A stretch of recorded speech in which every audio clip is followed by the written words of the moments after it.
आइए आज हम बात करते हैं हाई डेंसिटी फॉर्म मोल की। तो देखिए हाई डेंसिटी फॉर्म मोल में बेसिक क्या होता है वही बता देते हैं। तो पहले हम इन दोनों की बात करेंगे, फिर हम यहाँ पे इसकी बात करेंगे और लास्ट में हम दोनों के डिफरेंस की बात करेंगे। ठीक है, तो देखिए सबसे पहले हम दोनों में बताया क्या होता है कि देखिए नॉर्मल हमारा क्या होता है कि फीमेल से जो ओवम आता है उसमें एक्स क्रोमोसोम प्रेजेंट होता है और मेल से जो आता है इसमें वाई या एक्स दोनों में से कुछ भी प्रेजेंट हो सकता है। बिल्कुल बेसिक हम बता दिए।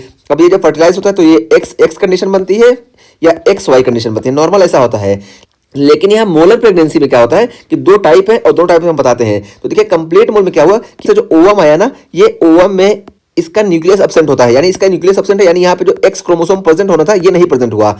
अब जब मेल स्पर्म आके इसको फर्टिलाइज किया तो या तो ये एक्स वाला हो सकता है या तो वाई वाला हो सकता है, कुछ भी हो सकता है और मोस्ट कॉमनली एक्स वाला होता है। तो जब फर्टिलाइज करेगा इसको ना, तो यहाँ पे देखिए सिर्फ ओवम है, यहाँ पे फीमेल का एक्स क्रोमोसोम नहीं प्रेजेंट है। तो यहाँ पे जब इधर से अपना एक्स लाया तो यही एक्स डुप्लीकेट हो जाता है और देखिए जो एक्स एक्स यहाँ पे बना ना, ये दोनों जो होता है ये मेल का कंपोनेंट होता है। ठीक है, तो यहाँ पे फीमेल का कंपोनेंट यानी मैटरनल कंपोनेंट यहाँ पे एब्सेंट होता है, तो इसी को हम बोलते हैं कंप्लीट मोल। ठीक है, तो कंप्लीट मोल में हमको ऐसा देखने को मिलता है। जबकि हमको पार्शियल मोल में क्या देखने को मिलता है कि यहाँ पे जो ओवम आया है ना, ये नॉर्मल ओवम अपना एक्स लेके आया है, लेकिन यहाँ पे जो फर्टिलाइजेशन हुआ ना, यहाँ पे दो स्पर्म फर्टिलाइज कर देते हैं। जो दो स्पर्म फर्टिलाइज किए तो हो सकता है कि ये एक्स वाला फर्टिलाइज किया हो या तो वाई वाला, कुछ भी फर्टिलाइज कर सकता है।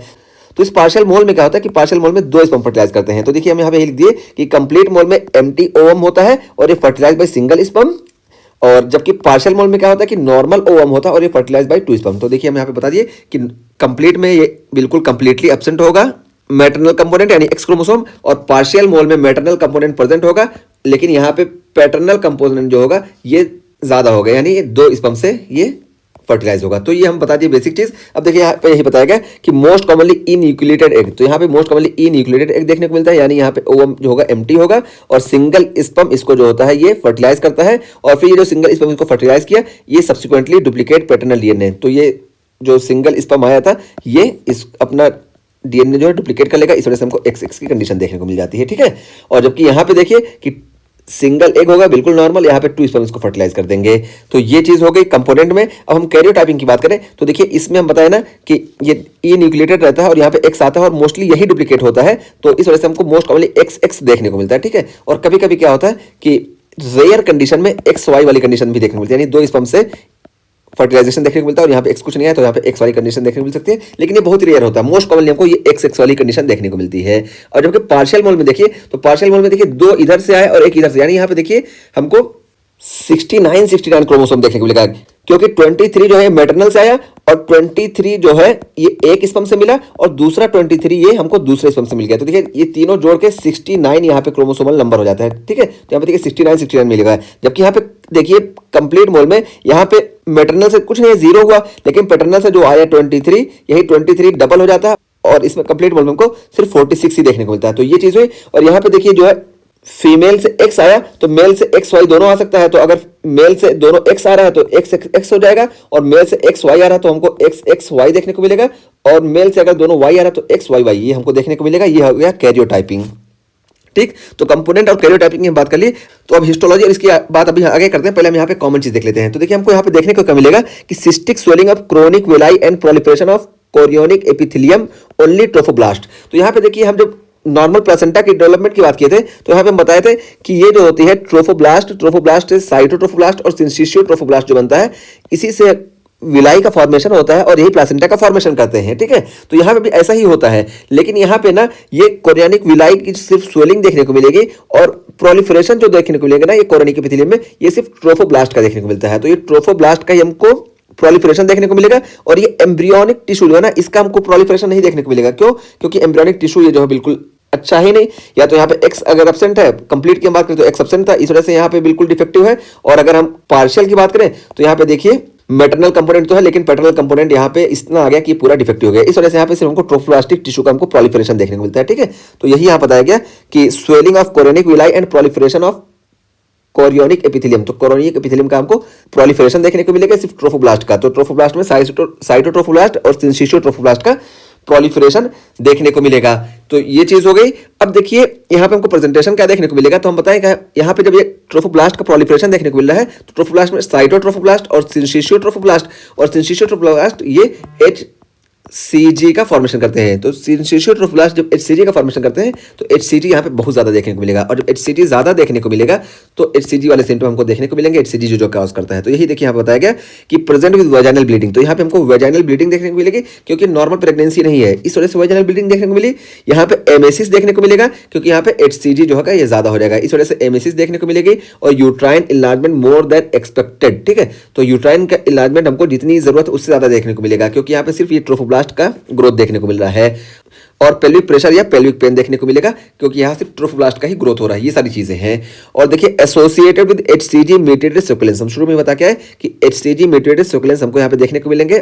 और हमको मालूम होना चाहिए कि HCG की जो अल्फा सब यूनिट है ये LH, FSH और TSH के सिमिलर होती है, इस वजह से हमको और सारी चीजें देखने को मिलेंगी। ठीक, तो ये देखिए क्या क्या देखने को मिलेगा। हाइपरथायराइडिज्म देखने को मिलेगा क्योंकि TSH के सिमिलर अल्फा सब यूनिट, और इसी तरीके से देखिए थीका ल्यूटियल सिस्टम को देखने को मिलेगा क्योंकि ये LH की तरह भी काम करेगा HCG।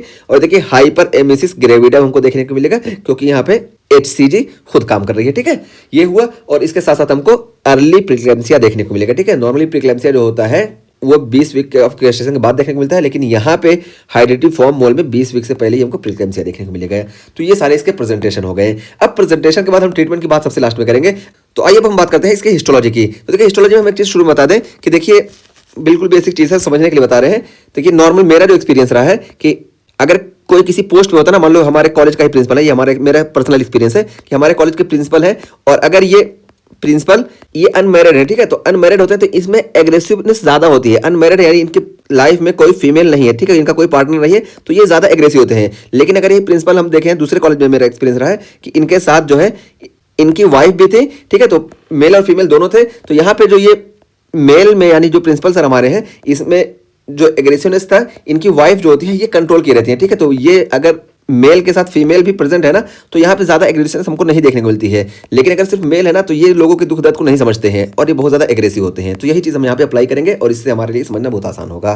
तो देखिए हम ये चीज बता दिए कि अगर सिर्फ मेल है, उसके लाइफ में कोई फीमेल नहीं है, तो वो ज्यादा एग्रेसिव होता है, और मेल की लाइफ में अगर कोई फीमेल भी है तो ये बिल्कुल नॉर्मल रहते हैं और इसमें ज्यादा एग्रेसिवनेस नहीं होती है। तो देखिए अब हम बात करते हैं हिस्टोलॉजी की। तो हिस्टोलॉजी देखिए कंप्लीट मोल में क्या है, यहाँ के मैटरनल कंपोनेंट यानी फीमेल वाला कंपोनेंट बिल्कुल एब्सेंट है कंप्लीट मोल में। तो इस वजह से देखिए यहाँ पे क्या होगा, हाइड्रोपिक विलाई हमको देखने को मिलेंगे और circumferential and diffuse trophoblastic proliferation देखने को मिलेगा। ठीक है, सर्कमफ्रेंशियल और डिफ्यूज ट्रोफोब्लास्टिक प्रोलिफरेशन देखने को मिल रहा है। और जबकि यहाँ पे देखिए पार्शियल मोल में कि यहाँ पे only some villi are hydropic. ठीक है, तो सिर्फ कुछ विलाई हाइड्रोपिक होंगी और फोकल या मिनिमल ट्रोफोप्लास्टिक प्रोलिफरेशन देखने को मिलेगा। देखिए वही एग्जांपल बताएं कि यहाँ पे देखिए सिर्फ अकेले मेल कंपोनेंट है, तो इस वजह से यहाँ पे हमको ज्यादा एग्रेसिवनेस देखने को मिल रहा है, और यहाँ पे मेल और फीमेल कंपोनेंट दोनों, इस वजह से एग्रेसिवनेस यहाँ पे हमको कम देखने को मिल रहा है।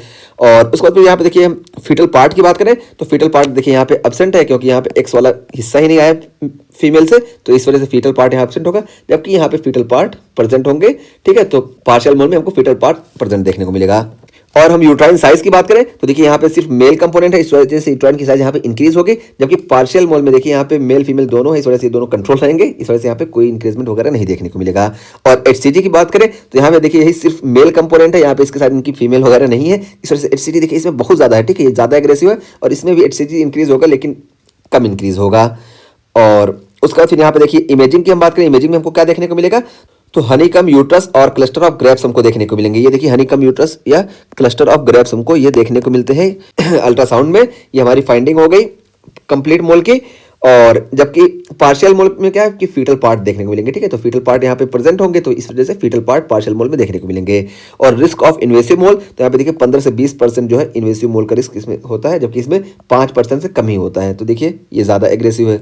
और उसी तरीके से कोरियोकार्सिनोमा का रिस्क यहाँ पे 2% होता है और यहाँ पे बहुत ही रेयर होता है। तो ओवरऑल देखिए इस एग्रेसिवनेस इसमें जिसमें मेल अकेले होते हैं इसमें ज्यादा होती है। ठीक है, ये चीज हुई। और यहाँ पे स्टेनिंग की हम बात करें, देखिए स्टेनिंग फॉर P57 प्रोटीन, तो पार्शियल मोल में देखिए मैटरनल कंपोनेंट प्रेजेंट होता है, इस वजह से P57 जो होता है ये पॉजिटिव होता है, जबकि कंप्लीट मोल में मैटरनल कंपोनेंट एब्सेंट होता है, इस वजह से ये P57 बिल्कुल नेगेटिव होता है। और इसी को यहाँ बोला गया कि पैटर्नली इम्प्रिंटेड, यानी यहाँ पे सारी चीजें पैटर्नल की होंगी, मैटरनल की नहीं है, इस वजह से यहाँ पे ये P57 नेगेटिव होगा।